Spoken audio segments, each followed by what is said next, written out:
You know when someone walks into a room and you feel them before they've even said anything? There's this kind of energy around them. Well, that's Becca Pike. She's not just built multiple successful businesses, she's done it while raising 4 kids, taking wild financial risks, navigating personal loss, and staying unapologetically true to herself. She's not loud for the sake of being loud. She's not polarizing for the sake of being polarizing. She is unapologetically herself. And that honesty has built the brand and the life that most people only dream of. So, a warning before we dive into today's episode: this conversation will stretch you, it will ground you, and it will leave you rethinking what's possible.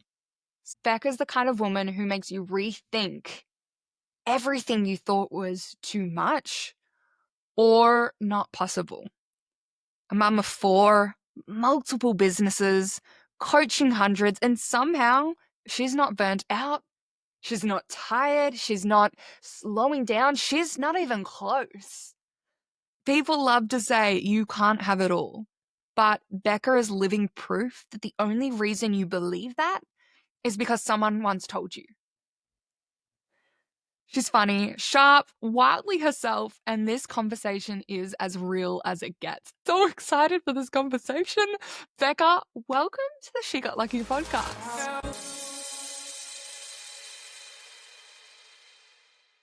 All right. If you are listening right now, you are in for a freaking treat because today on the podcast we have the incredible, the one, the only Becca Pike. Welcome. Hello. I am so excited to be here. Oh, the feeling's freaking mutual. I'm so excited to be here with you. And I want to dive straight on into it because we have had a few technical issues today and I don't want to miss out on any part of this conversation. So I just want to dive straight on in. How does that sound to you? Sounds amazing. Let's go. So, Becca, I always ask our guests your She Got Lucky story. Okay. And for you, it may not have been sort of someone who said, oh, well, like Becca, you got lucky. Because I mean, you've had a phenomenal story and I think everything sort of speaks for itself. But can you sort of take us back to beyond what people see now? Can you take us back to what people haven't seen? I don't actually often ask my guests, where did this all start? But I feel for you, it's so powerful in who you are today and the message you share. Yeah, absolutely. This is my favorite story to tell because I think that it's a story that you're not expecting. But my She Got Lucky story it started a long time ago. And I think it's the reason that I have had all the success that I've had, all of the passion that I've had, all of the drive that I have. I think it's the reason for the season. I think it is everything. And it is because I didn't have a choice. I am a hustler, and I am a hustler because I didn't have any financial help. I had to hustle. I think the luckiest thing that ever happened to me is I was born into a very loving house, but had no money. And when I grew up, I realized that we were the poor family. I didn't know that we were in the beginning, like when I was a kid. And then later I grew up and I was like, oh, this isn't normal. This is not how people live. And then when I left my parents' house as like a later teen, early adult, I had to become scrappy real fast, like real fast. No one was coming to save me. No one was coming to help. There was no money coming in. If I wanted to have an apartment, if I wanted to have food, if I wanted to have gas in my car to get to work, I had to make it happen. And I remember doing anything and everything and just doing it very shamelessly because I just thought that that's how most people functioned. I didn't find any shame in it. I just was always pulling double shifts. I was cleaning people's houses. I was waiting tables. I was taking, other people's tables. I was paying them to take their tables. I was doing whatever I could. And that has oozed into all of the success that I've had. And because, I mean, when your first business, because you have many different businesses now, you have many different income streams, like, can you talk us through from where you were, from that place of, okay, I just need to make money to survive, then I can worry about the other things? Like, how did you go from that to then let's start a business? And which was your first business, by the way? Yeah, absolutely. So I was a waitress and I was feeling very lost in the world. I remember specifically graduating from college and kind of feeling embarrassed that I was still waiting tables and not using my degree. So I decided to go travel the world as young 20-year-olds do. And so I went and I lived in Indonesia and I did all these things that made me feel like I was kind of on track and exploring life. But when I came back from that year-long trip, I came back into waitressing. And I remember having this moment of just feeling really like a failure. Like all of my friends were in med school at this point or grad school or they were married and having kids and I just felt like what am I doing still serving tables the way that I am? And not that there's anything wrong with serving tables, but I just didn't have any exit strategy whatsoever, like nothing. And one of my girlfriends came in and said that she had just applied for massage therapy school. And I didn't know anything about massage, but I had a degree in kinesiology and sports medicine. I loved the human body. I loved anatomy and physiology and pathology. I loved muscles. I loved working with that stuff. And I thought, well, that's interesting. How much do they pay? And she was like, they pay $30 an hour. And I was like, "No way. Are you kidding me? And I could work day shift, like, I don't have to work until 1 in the morning slinging cocktails with drunk people?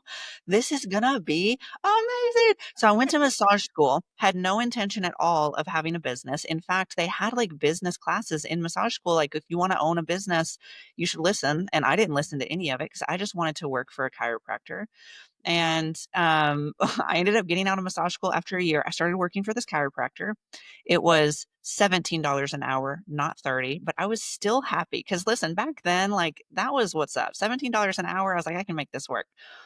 I was working 12-hour shifts and one day, I mean, I'm talking like I was pregnant. I had gotten married at this point. I was pregnant, working 12-hour shifts 6 days a week for $17 an hour. And one day the chiropractor came into me and he said, "Hey, Becca, you're a really hard worker. I just want to, throw you a bone here. On Sundays when we're closed, if you want to see your own clients, you can, and you can just keep 100% of it." Alicia, one Sunday, I saw 6 of my own clients. This is just family and friends, and I made more than I made in 2 weeks by keeping all of the earnings because he let me keep 100%, and a beast was born. I was like, "What the fuck am I doing? Why am I working for someone else? Oh my god, I could go rent a studio. I could do this. I could go get more clients. This can't be that hard." And just this biggest beast was born. Literally within a week, I had rented a studio. I didn't know how to rent a studio. I didn't know how to take someone's credit card. I didn't know how to do any of this stuff. Like total scrappy come up. And when I say a beast was born, I mean within 2 years, I had 15 staff members. Like, it blew up. It blew up, and I've obsessed with business ever since. And now we're several businesses in. We have acquired companies at this point, and, we have multiple locations of that massage studio. We have multiple locations of Pilates and yoga studio. We've got the online company as well. We're looking into buying some more franchises at this point, and, like, it's just fucking going. It's going. All from that base. It was woken and it has not gone back. It has not gone back. It's like, we are not sleeping. We are awake now. You have awakened the beast.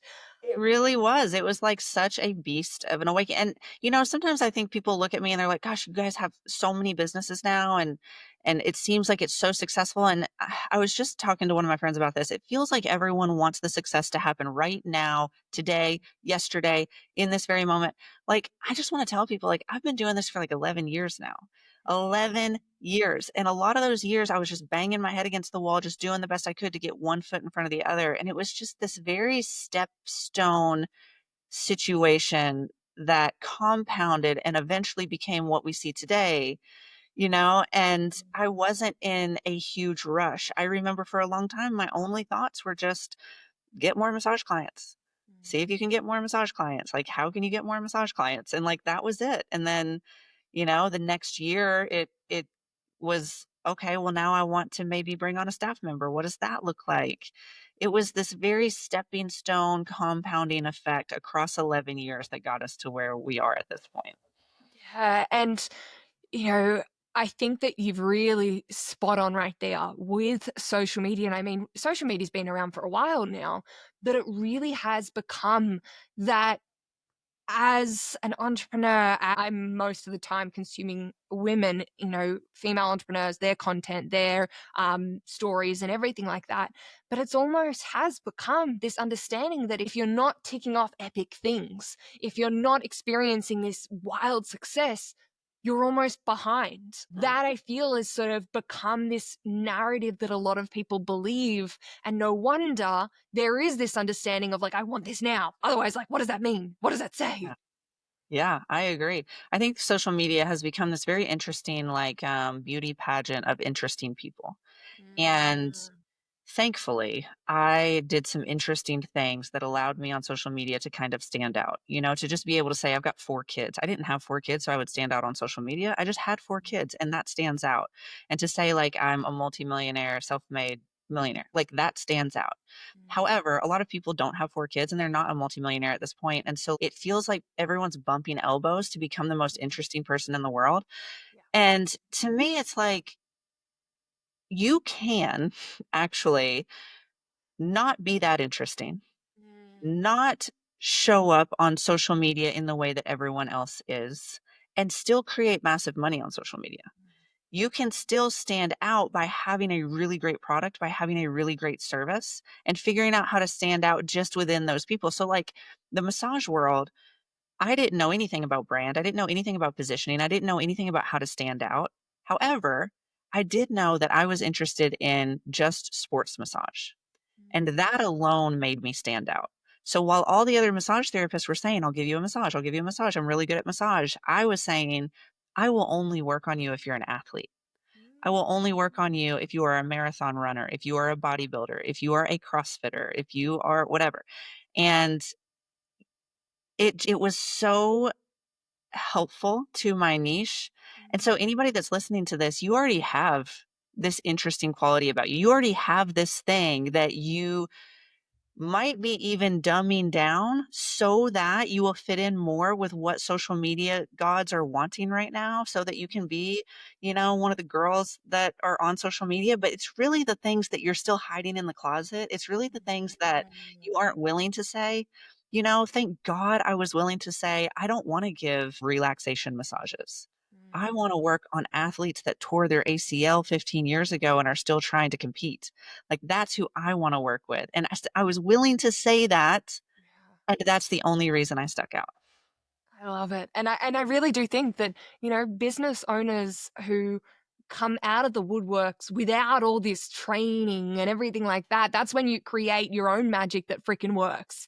And I think that you could have done training, you could have, gone back to uni or whatever.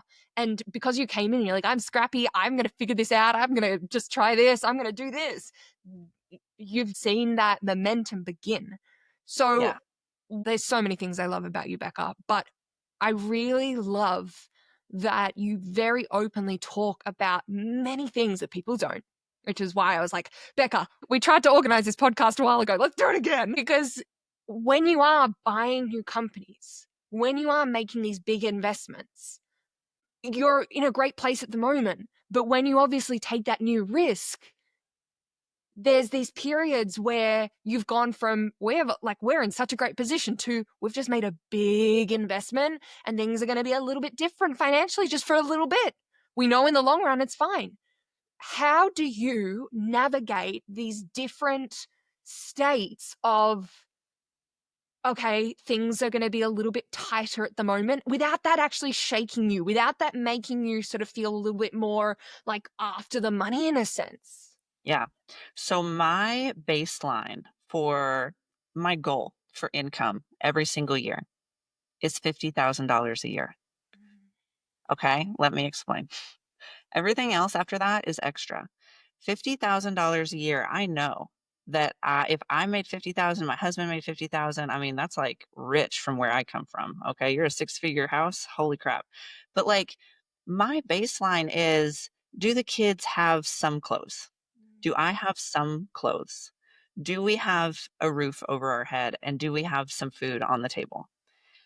I have been a pretty low maintenance person my entire life, and I think that that has served me really well. So when I'm taking really big risks and I ask myself, Becca, what's the worst case scenario? Well, the worst case scenario is you go bankrupt. The worst case scenario with the type of money that we're playing with, it's pretty big worst case scenarios. Like our house is on the line, our life is on the line, our other companies are on the line based off of the loans that we're taking for these other companies. Like it's all on the line, it's all out there.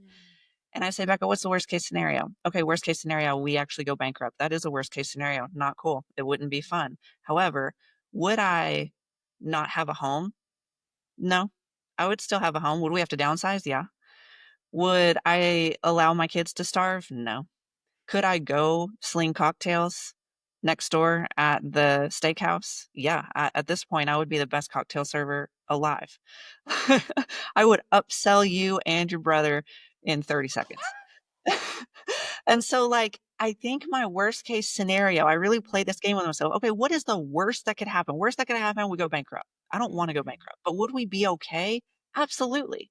Do I have to have the nicest car on the street? Do I have to have the Louis Vuittons? Do I have to have the Chanels? Do I have to have all of these things? No, no, I really don't even care about them. You know what I mean? And so, I just don't feel like it's a huge risk, and I know that that sounds crazy, but, like, I also have, friends that they can't imagine giving up the lifestyle that they have built. They don't want to risk that, and I'm like, "I'll risk that all day if it means that I can create even more," because to me, business is just a game. I'm just playing a game. It's got a point system that's called cash, and I just wanna see what I can do out here. I'm just fucking around and finding out. I'm just playing the game. And so, like, in a game, sometimes you get killed on a level. Sometimes you go bankrupt. Some of the most successful people in the world have gone bankrupt and they built it all back faster. And I know that these aren't skills that are going to be removed from me. If I went bankrupt tomorrow, it's not like I'm not going to know how to hire people to build a service-based business. It's not like I'm not going to know how to create really good funnels to sell people into courses. You know what I mean? So to me, it just doesn't seem that risky. So we do have to tighten it up so that we can make these really big investments every now and then we can relax a little bit after they go through. Ah, I love it, and honestly, that's just the best. That's the best. I'm back here trying not to make too many laughing noises, but you do. You crack me up always. One thing that because I was like I'm always excited about podcasts, but I was really excited about this, and I was actually talking about it beforehand, and I was like, got a really good like I'm really excited for this guest today, and I was sort of like explaining a little bit about you, and they sort of said, "Oh, wow, like she must be busy. She must be really busy to have all this going on, like far out. And she's got 4 kids as well." One thing that you absolutely preach, is being a calm millionaire. You can build all this, but if you don't go to sleep at night feeling calm, if you aren't, so can you talk, how do you manage all of it? How do you do it all whilst remaining in this sort of state? Yeah. I don't think people believe me when I tell them what my schedule is. One of my girlfriends texted me. She said, "I'm coming in from Arizona. What days can you meet?" And I said, "I'm free on Monday, Tuesday, Wednesday, Thursday, Friday, Saturday, Sunday. I've got something I've got to do for an hour. Otherwise," and she was like, Who are you? What are you doing?"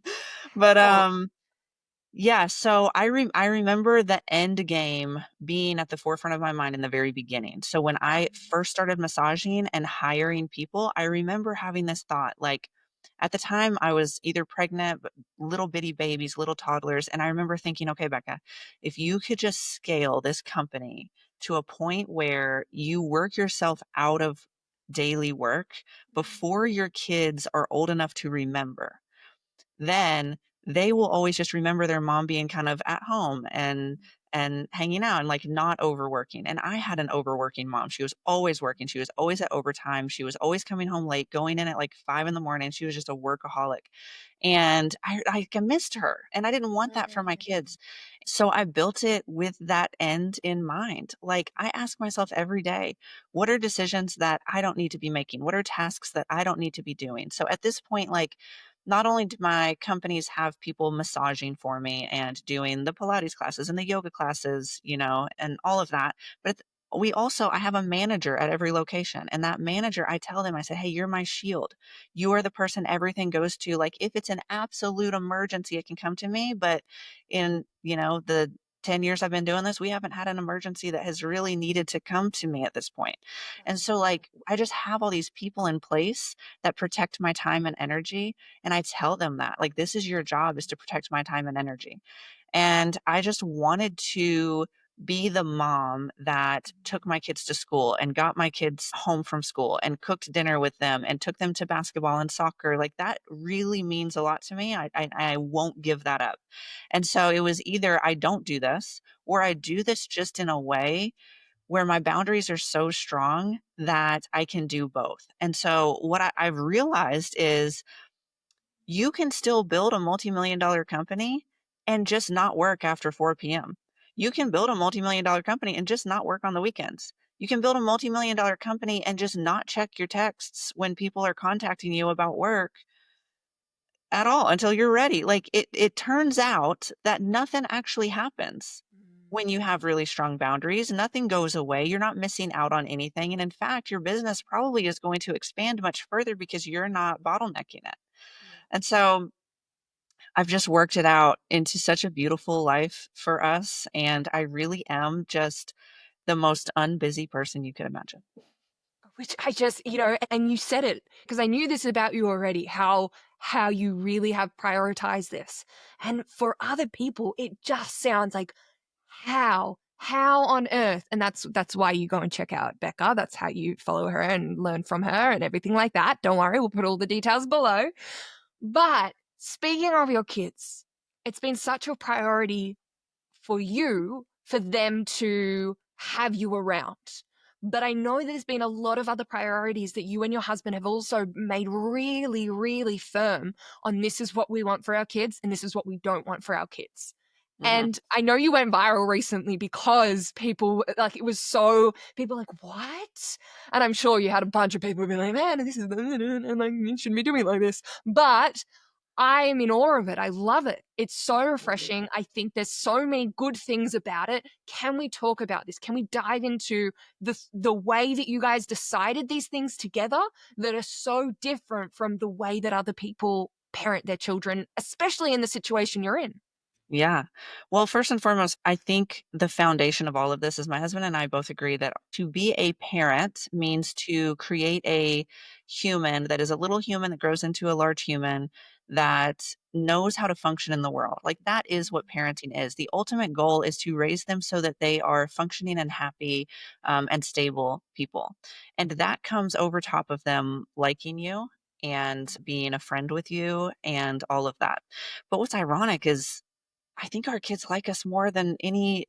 It's almost like we don't need them to like us, and therefore they, I don't know, it anyway, going off on a tangent, but we put raising them the right way first, and that doesn't seem to align with the way a lot of people are parenting at this point, and so, yes, I went viral, and yes, people were so mean to me about it, but, I didn't read the comments really, but yeah, I'm 36 years old and I can barely handle the comparison factor of what Instagram creates when you are scrolling. I'm 36 years old and I can barely handle the comments in the comment section. I'm 36 years old and I can barely handle Instagram. So there is no way my kids are going to have social media. And in fact, they don't even have phones until they're 14. So we have a 16-year-old. She got her phone at 14 and we have it locked and loaded. It has no apps on it. It is just like an old school flip phone. It is like a messenger, like she can text and she can call, and that is it. And we can see how much screen time she has. We can see what she's doing on it.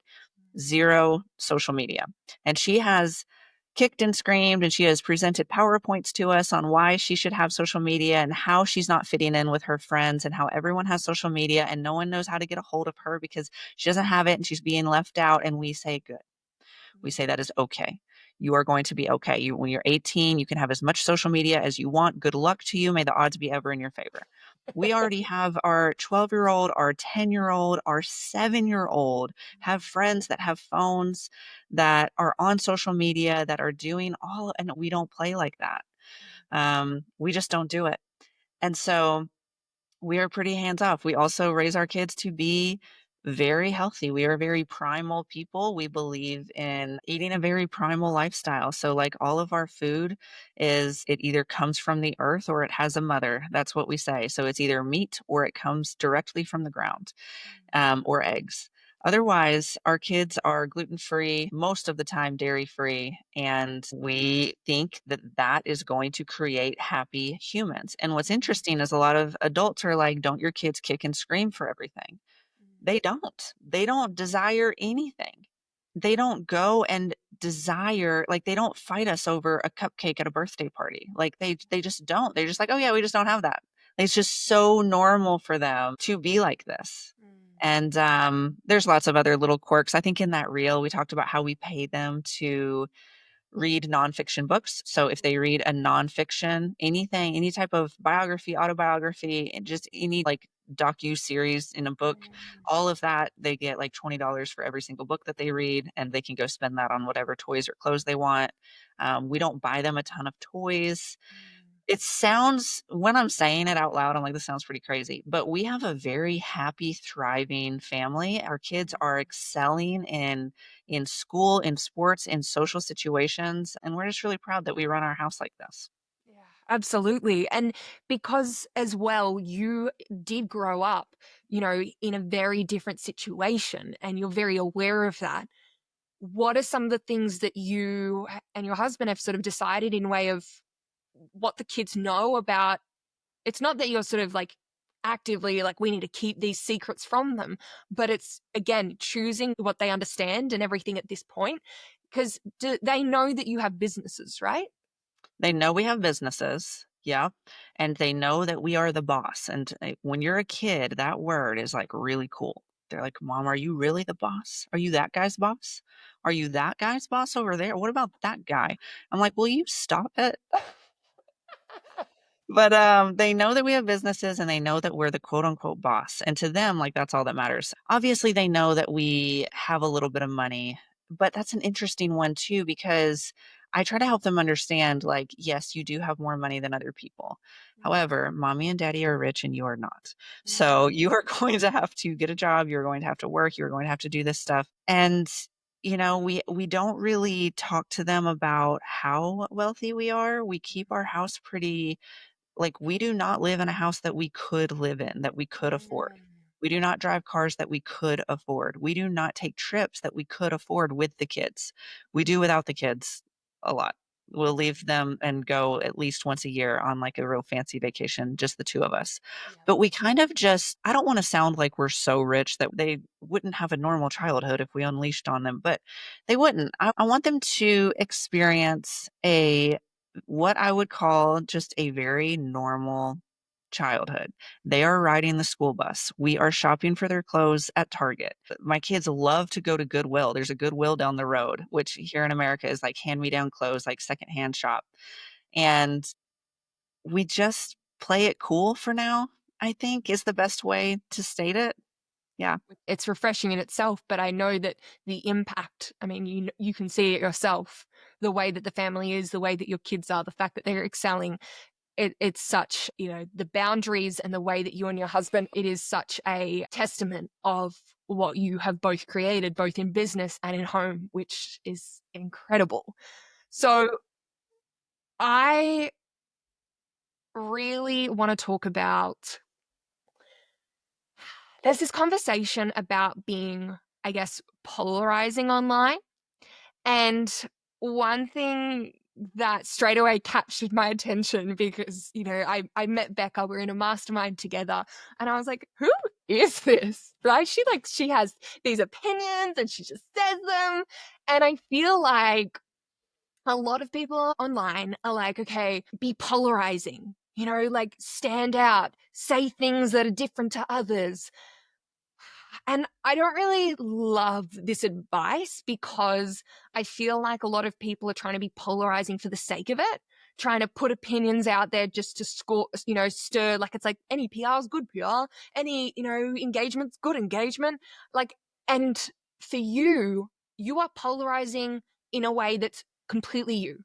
It's not forced, it's not pushed. You say what you think. There's going to be people who disagree with it. But unlike most people, you're willing to say what you truly believe. And in a way that's actually helpful, that it sparks thoughts, sparks bigger conversations. Do you notice the difference out there in this? Yeah, absolutely. I definitely know exactly what you're saying with people trying to be polarizing just to be polarizing, and Yeah. it can you can kind of read it. You can feel the energy of it. And I don't have any judgment on that. I think everybody's just trying to elbow their way into this extremely overpopulated platform. Yeah. And, you know, I think though, if you quiet your mind enough, you know that you have opinions that are Mhm. polarizing. I think everyone that is comfortable with themselves enough knows that some of the stuff that you think and some of the stuff you believe is not shared globally, Mm. right? And so I'm just willing to say those things because first of all, I know that there are other people that share my opinions. Yep. Second of all, I've kind of always been this way. I've always been just like kind of risky in what I say, but it doesn't feel like a risk. Like Mm. I just am really I guess I'm really comfortable with myself. I'm comfortable with who I am and, like, this is just what I think, and I don't know, if you've got another better idea, let me know. Like, this is Yeah. just what I think, and I stand by that. The next thing too, and I tell all of my students this, is when your home life is really good and when your Mm. home life feels really safe, you will become more risky online, or you Mm. can become more risky online because to me, like, the people that matter are my husband and my kids, and then, like, my husband's side of the family and, my little unit of family that I grew up with. It's a very small group. If you count all the people that really, really, really matter to me, there's about 20 Mm. people in total. Yeah. These people are my ride or dies. They're not gonna go anywhere. I could say Mm. whatever I want online, and they're just gonna be like, "Becca's being Becca. What's for dinner?" You know what I mean? And so, like, they are just my people. Everything else outside of that is complete noise to Mm. me. It is white noise. I don't give a shit about it. I don't care about it. To me, even like just being on Instagram feels like something that I do for work. Like when I turn it off, I turn it off and I get back to my real life. And when your home life is really solid and you are really happy and you've been watering that grass, Mm. then you are much more likely to be able to turn off the fake life completely, Yeah. and realize the separation between the 2 is staggering. So, like, Mm. I just feel like I'm Becca. I feel like I'm mom. I feel like I'm just the girl that's, like, in the kitchen cooking and, like, drinking beer with my husband and grilling out steaks and hanging out in our backyard and, like, going on hikes, like, that is the true me. There is Mm. a character that I play on social media, and it's not that she's fake, and it's not that she's a different character than the real Becca, but she's just someone that, like, I kinda plug into, make sure she's doing okay, and then I get out. And so I'm able to say whatever I want over there because my home life is the real me. And all of this other stuff, everything that everybody says in the comments and the this and the that, and I don't give a shit about any of that. I don't Yeah. care at all.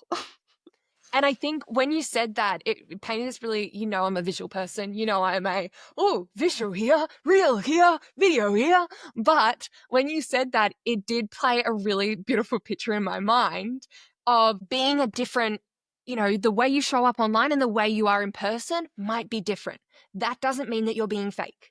The way that it just came really, really clear to me is it's like you've got the control panel and you're like, all right, this is all of me. What am I going to dial up right now? All right, I'm home now. I'm with my family. I'm with my kids. I'm going to dial these few down and Mhm. and dial these up. And then when I'm back in the business, I can dial these things up. And I see that completely through you. And for anyone who might feel like, oh, like I'm saying things just to say them, again, it's a journey, it's a process to figuring out what really feels like you. And the reason why I bring this up is because I know that after performing for so long, it can get very exhausting and draining, and it doesn't help anyone or anything, including yourself. And so I really love this idea, Becca, of being able to get really clear on these areas that you can dial up online. Yeah. Well, I had no idea certain things would be so polarizing. Like, Mm. I don't know if you saw, I said normal people hotels. Did you see this? I I said didn't. the words normal people hotels. Yeah, Okay. okay. I was And people referring jump? to like, when you are a normal person, you Yeah. stay at normal hotels and you eat normal food and you eat this. And then I was talking about the ultra wealthy Yes. and I was talking about where they stay and what they eat and all of this. Anyway, apparently using the term normal people hotels will viral your reel like you would not believe. People were so angry, so mad. And then of course there was these other people that were like, "What are you talking about? You say rich people hotel. You know Yeah. exactly what she's saying. Don't make a meal out of it." But Yes. what's interesting is I'm never trying to be polarizing. Like Mm, I'm just saying things the way that I would say them. And maybe I'm not trying to be so politically correct that no one gets angry. Like, yeah, that's probably true too. I'm not trying to sugarcoat anything, but I'm not trying to be polarizing, but that's just who I mm, am as a person. And so, mm, like, if as a person you are someone that does sugarcoat and you don't want to hurt people's feelings and you are really aware of that and you are very specific in your words, then you can still be that online and you can still stand out. You don't have to like drop into somebody that you aren't. This just mm, happens to be who I am. I mean, and it bleeds into my coaching. Like my coaching is very non-sugar mm. and I'm just like, "This is what you're doing wrong, and if you wanna switch it, you'll do this. Okay, good luck." And so, yeah, it's just me. Yeah, we love you for it. Your clients love you for it. The impact loves you for it. So there's more that I then want to jump on into, but I want to take a little hot moment. I warned you about this. I said I'm going to have a little hot Becca moment. And I've got some questions that we're going to just do a quick fire round. All right. If I Let's do had it. the ability within this platform, I'd put on a timer, but that's all right. We're going to keep this fast. Okay. So some of these are going to be like one word. Some of these are just going to be short, but we're going to fire through some of these. Okay. So we're going to the bar. What am I ordering you? What's your go to drink? Tequila soda. Woohoo, okay. You have to sacrifice one: makeup forever, ChatGPT forever, or Instagram. ChatGPT. Love that. Love that. Okay. What's one thing you can easily afford but choose not to spend on it because it doesn't align energetically? Brand new car. Love it. Biggest ick right now when you're looking at socials. Everybody in the industry feels like they're saying the same thing all the time. One thing you'd never do again in business, even if someone was like, I'll give you $1 million to do it again. Give a fuck. Early mornings or late nights. Early mornings. Worst advice that gets way too much airtime online. I really like a lot of the advice. Let me You can think. skip. You can say skip. Let me come back to it. All right, done. What is the last thing you asked ChatGPT? I don't talk to ChatGPT. Oh, okay. All right. I love that. That says a lot. What was the last post you saved on Instagram? It was a reel about why if you stop eating seed oils, you'll stop getting a sunburn. So insightful. Latest guilty pleasure. Oh my gosh, the Ninja Creamy. Do you know what this is? Oh, I know. It's so cool. Okay, I fast can't later. stop.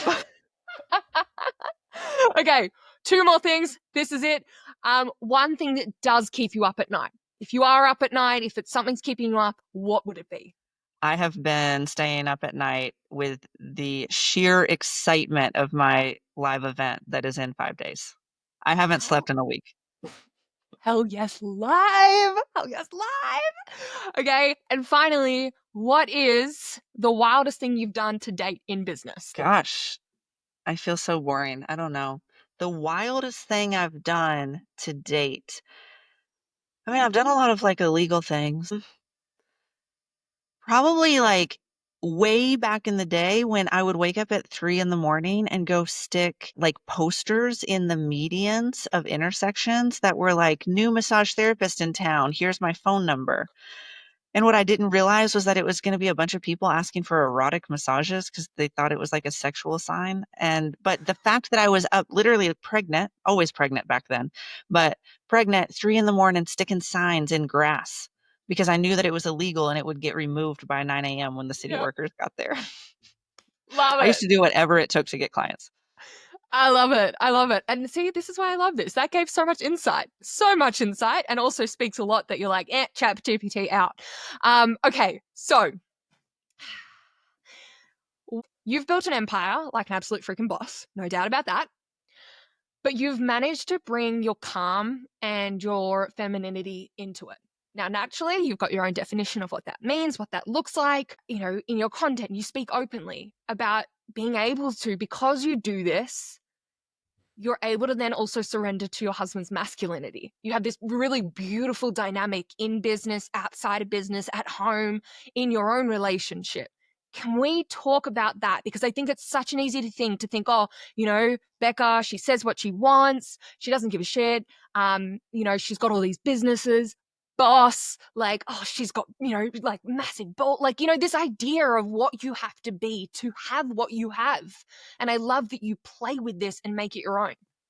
I think that I have to give so much credit to my husband with this because I was on a pretty crappy trajectory. I had lost my femininity a long time ago, probably in my early adulthood, just trying to grind through life and just dealing with a lot of the stuff that I had to deal with when I was younger.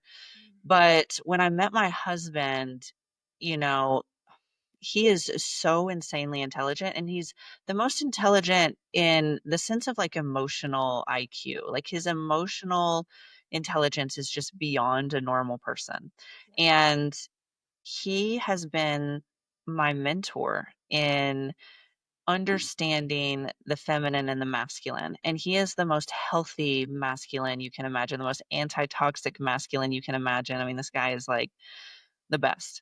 But I was on a pretty bad trajectory, and when I met him, I was still on that trajectory for years into our marriage. We've been together for 13 years, and I'd say it took a good 5 years before I started really understanding what he was trying to help me understand, which is that I can relax. And not only can I relax into my feminine, I need to if I want this marriage to work, I need to chill it. I need to relax into him. I need to trust him. And what I notice with a lot of women, and I don't want to say it as like a blanket statement, but I'm going to say it as a blanket statement, at least for the women that I know intimately, that when you hold the world on your shoulders and you're the one that has to get shit done and you're the one that has to make ends meet, it's very easy to just become so masculine, like a boot camp fucking driving machine, and that's where I was at, and it has been really easy for me. I don't think it's as easy for a lot of women because a lot of women don't have a super healthy masculine man, or they don't have a man at home, or they don't want a man at home, and all of that is great. I just happen to be in a situation where my man, like, really gets shit done. He takes care of a lot of things. He is protecting my femininity. He is thinking about my femininity. He is enjoying when I'm in my feminine. He is pointing it out. He is celebrating it. He is excited for me when I do stuff. And it's not that my masculine doesn't come out. My masculine comes out a lot. I use it and I leverage it. I have fun with it. My masculine creates a lot of results for me in my world. It's just that I've finally learned how to turn it off, and I'm starting to teach other women how to turn it off and how to get back into joy and how to get back into their creative mind and that right side of their brain that they have been shutting off for so long. And it's just been really beautiful.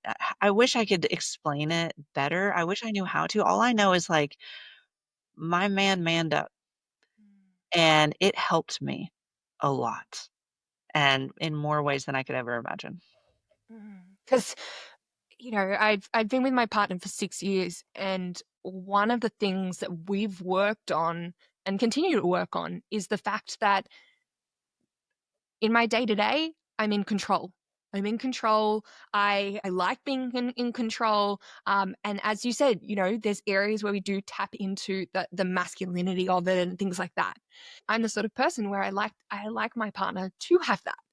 But it's another thing. It's like, okay, you want me to have that. You want me to be able to, take control. And again, not all the time, but like take control of things. But you also need to be able to let me. You need to be able to drop into that, the femininity of it and everything like that. And so it's something that really spoke to me when you do talk about this, because I do think it's such a beautiful balance to be able to turn it on, turn it off, like again, turn up the dial there, turn up the dial down, both in business and in your personal life, in your relationship. Yeah, and I think it requires 2 different partners, playing in their roles to do this. I don't think a woman can drop into her feminine if her man isn't in his masculine. I don't think it works.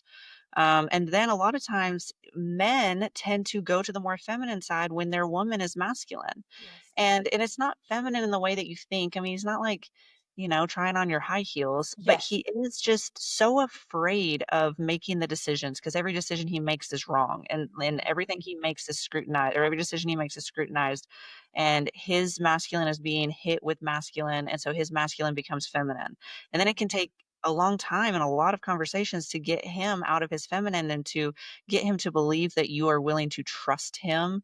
And it requires allowing him to make mistakes and allowing him to do things that you don't necessarily love, and not just sitting on your hands and like not having the life you want by any means, but it is like it requires you kind of just taking a load off and relaxing into him leading. Somebody that helped us a lot, and I don't know if you know this person, but she has books and she's got workshops and she's got podcasts. Her name is Allison Armstrong, and she is a phenomenal expert on masculine and feminine. And she's old school. She's got to be in her 80s at this point, but her work is absolutely mind blowing. And Mark is a huge student of hers. And so definitely clip that into the show notes because it is going to be a huge resource for people. Yeah, that's fantastic. I absolutely will. And I mean, from this conversation so far, you're listening, right? And you're like, okay, all right, Becca, you're freaking like badass human. Like, my gosh, I am in awe.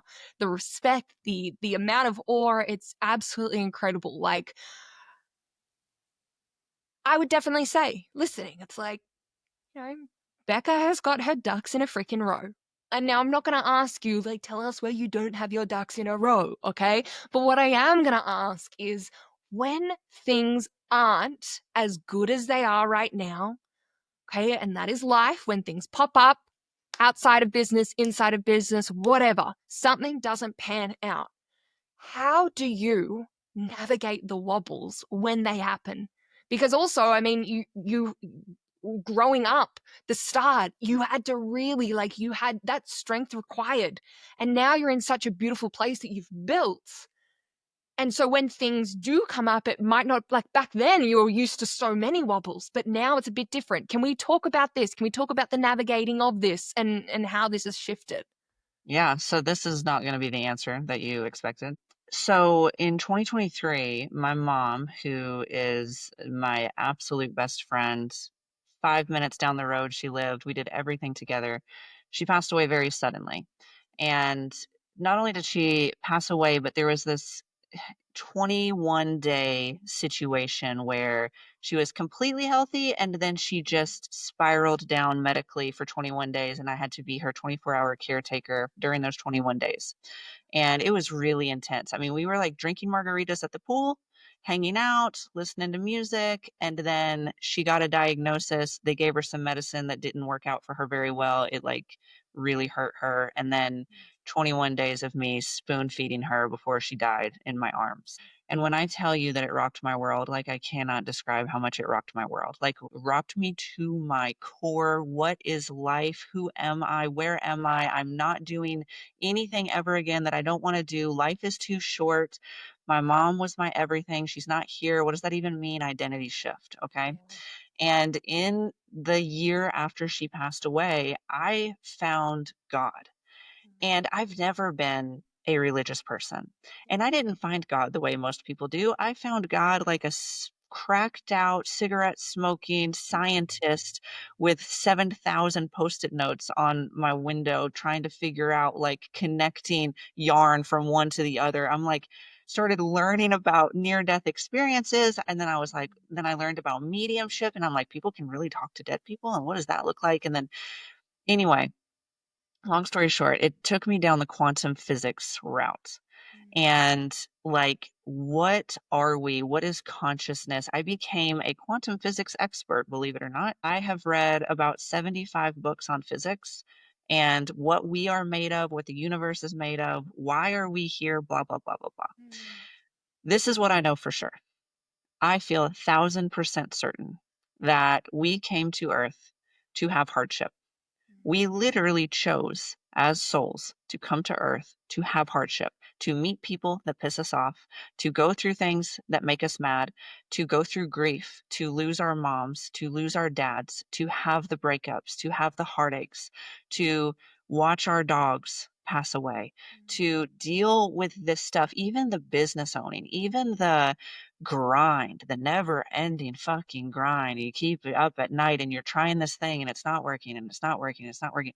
All of that, all of the hardship, it is all here for a purpose. It is all here to turn us into something. We are going to die. And not to, I'm getting really deep on you, but this is where my head's at. We're going to die and we're going to wake up. When we die, we're going to wake up and we're going to be like, what? What? Well, I'm not in my body anymore.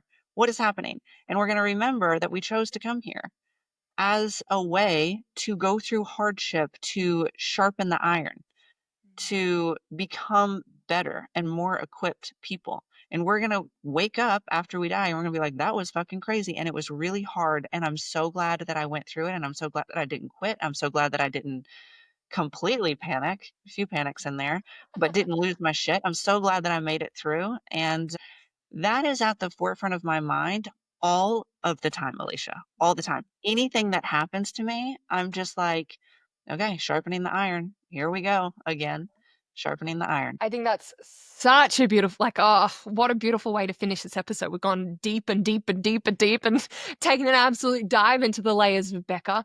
And I always like to ask my guests, like, what's a word? What is something that changed you? Like, you heard and changed. But I think that this experience, this realization, this has all been it for you. So, Yeah. Becca, thank you so, especially in the lead up to such a big event. And I know that every year this is Hell Yes Live is getting bigger and bigger. If you're listening and you're like, what? Like, look into Becca, listen to her podcast, look into her work. Hell Yes Live 2026. I'm not sure if you've decided already, but I mean, Becca, it's like you've started the motions, you've started the wave. It's not stopping. So Hell Yes Live 2026. Go get your ticket, Becca, thank you so much for coming on the podcast, chatting with me today, and just allowing us to talk about all these areas that I think is so refreshing for people to be able to hear and experience through you. Thank you so much, Alicia. I had a great time and it's so good to see you. Always good to see you. We'll put all your details in the show notes, but Becca, is the best place to find you on Instagram. What would you say? Yep. Instagram at one Becca Pike. That would be the best way. Perfect. All right. Go check out Becca. And if you loved this episode, which, I mean, come on, you're only human, okay? Wherever you're listening to right now. I haven't done this in a while, but I'm doing it right now because this episode deserves this. I want you to take a photo wherever you're listening, and I want you to tag Becca, and I want you to tag myself so that we can see where you're listening to this golden conversation. But Becca, until next time, have the best time at Hell Yes Live. Thank you so much. I love you, Alicia.